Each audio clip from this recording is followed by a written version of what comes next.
Азат кежи тартуулайт. Шейх Абдишүкүр Ажы Нарматов. Садака питирдин урматтуу мусулман бир тууганын бул важип болуусу ошол күнү сиз жыргаган кезде, айытта майрамдаган кезде, эттин даамын унутуп койгон жетим жесирлер муктаж үйлөрдө кубаныч болсун, ошолорго бир кубаныч тартуулагыла дейт. Факырдын колунда жок муктаждын үйүнө алып барып бергин дейт. Мен кайра кайталайм, жылда айтам, мечитке алып келбей эле кой. Мечит сенин садака питириңе муктаж эмес. Мечит сенин ортоңдо ортомчу болуп башкаларга жеткизүүчү гана. Эгер өзүң билсең, кошунаң барбы, айылдашың барбы, курсташың барбы, тууганың барбы, муктаж болсо ошолорго бергиле, бул жерге алып келбегиле. Тилекке каршы кээ бирлер берген 30 сом. Калькуляторду кармап алган. Кыргызстанда 6 миллион калк бар. Анын 5 миллион мусулман болсо 30 сомдон мынча миллион болуп тур. Муфтият жеп койду деді. Муфтият жебейт. Муфтиятка бербей эле кой. Анын катарында менин мечитиме жылда айтам, алып келбей эле койгула.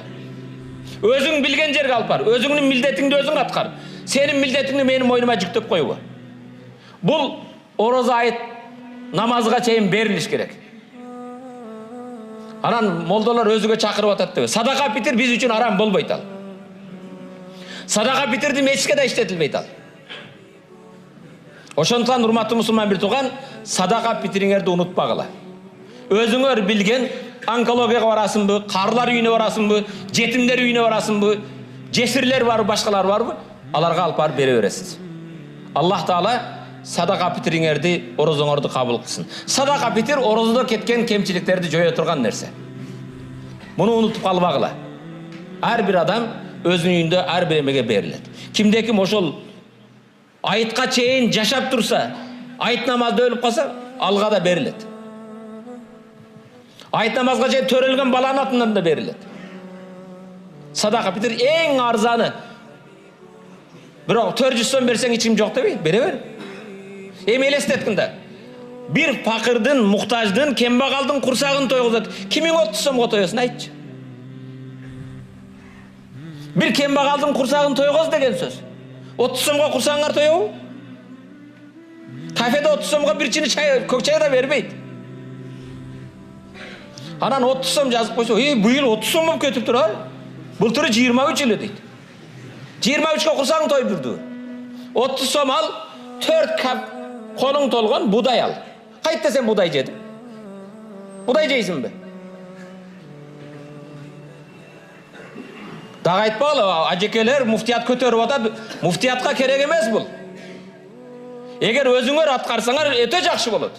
Муфтият бүгүн ошону жийип туруп, ошо бейбечараларга, ооруларга, башкаларга таркатып берип атат. Дагы артынан рахмат деген ордуна кээде мындай сүйлөшөсүң да, 15 адам менен сүйлөсөң, 15-тин 5-өө эле садака питир берген.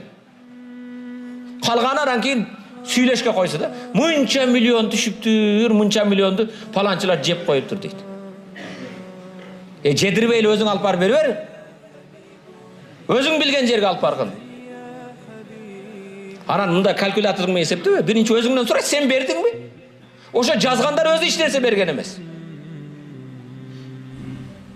Кээ-бирлер урматтуу мусулман ушундай эме да, кичине тыйын колго түшүп калса, ох, эми жайыңды таптым дейт. Менин жаным чыкпайынча сен чыкпайсың дейт. Шундай сараң, шундай бакыл, керек болсо Аллах Тааланын абасында мурдунун бир тешиги менен агысы келет. Анан бирөөдүн чөнтөгүнү эсептей берет. Дагы кайра кайталам, мечитке алып келбей эле койгула. Уктуңуздар а?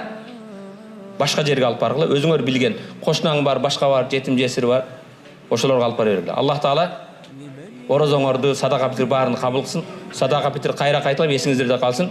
Намазга чейин берилет. Айт намазга чейин.